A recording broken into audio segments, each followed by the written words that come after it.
Well, the Prime Minister has declared a state of emergency in the north of the country. Joining me now, the spokesman for the State of Emergency Task Force, Redwan Hussein, and we welcome you to the show. Thank you for joining us. You say the Ethiopian National Forces are in control of Shire, which for our viewers is northeast of Mekelle. Thousands of refugees are living in camps in the area. And last year, the Prime Minister won the Nobel Peace Prize for ending the border conflict with Eritrea. How is your government protecting civilians at this point? Thank you, Becky, for having me.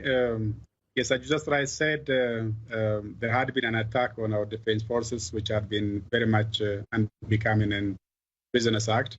The government is now trying to make sure that in areas which have been unfettered from the TPLF forces, now we are constituting administrative structures there so that UN agencies and other partners in government would provide food and other medical staffs. But some Ethiopians, because they were afraid, on the other part, because they were made to be afraid, being created hysteria from the TPLF forces to flee their environment so that they campaigned the humanitarian crisis. So many of them crossed to Sudan, yes. Now the government is trying to convince them to bring them back and then provide shelter and food and items for within the areas which have been actually freer from the grip of TPLF.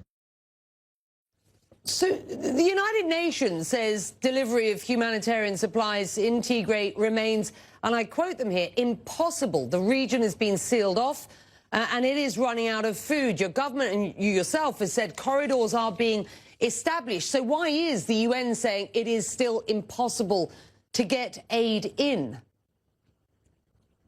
In the first instances, there were the conflict, and then some areas were unsafe. So the government had to send a fact-finding mission. Now our fact-finding mission is on the ground, and then they are finding out which areas could be safer for UN agencies and government to send food items. And now we've been talking with different UN agencies. So as to how to provide food, but the TPLF forces are now making it even harder because they are breaking bridges while they are fleeing away. Now they have already broken 4 bridges, and then we still have to grapple with identifying the areas which one would be safer to provide food and medical items in the center of Tigray.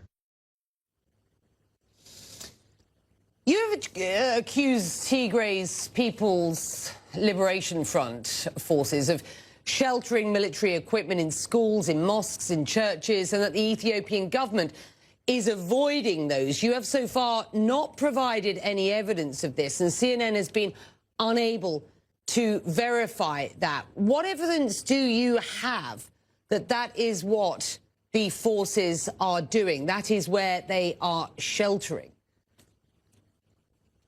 The government forces have intelligence information where these armaments are located, and then they kept on moving, changing the locations so that they can be nearer to schools and churches.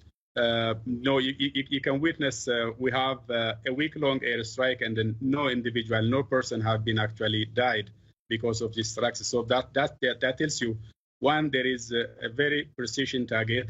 The other one is pilots simply avoiding targets which are nearer to church and the schools. But there still are some possibilities whereby some schools or some houses could be inflicted because they are too much nearer. We know we have avoided a number of targets, and we know churches whereby even the leadership now left their houses and hotels, and now they are using churches for store arms and then also to send their propaganda within the churches. We know where it is, but the government tried to lead them away.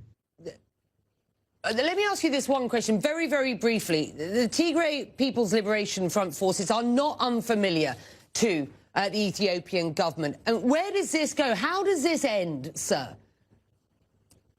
The objective of the operation has already been made clear. There are 3 objectives. One is to rest the soldiers, the generals which have been subdued when the heinous attack was occurred against them. The second objective is to uphold the rule of law within the country and uphold constitution. The third and the final objective is there are about 100 ringleaders against which arrest warrant is issued. And if they surrender peacefully, then the operation would be unnecessary. So, one, it reduces the time that it takes. Two, it reduces casualties that might come. Third, it paves the way for a peaceful, cordial dialogue to bring about lasting peace. But there are leaders which are criminals, which are now using the human shield and also using churches and schools and mosques for this criminal act. They didn't hide them. They came to the open and then openly said they took a preemptive strike against Ethiopian forces. That is treasonous enough.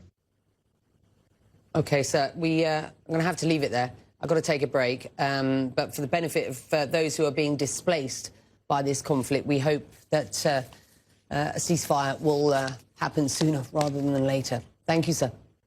And we will be right back.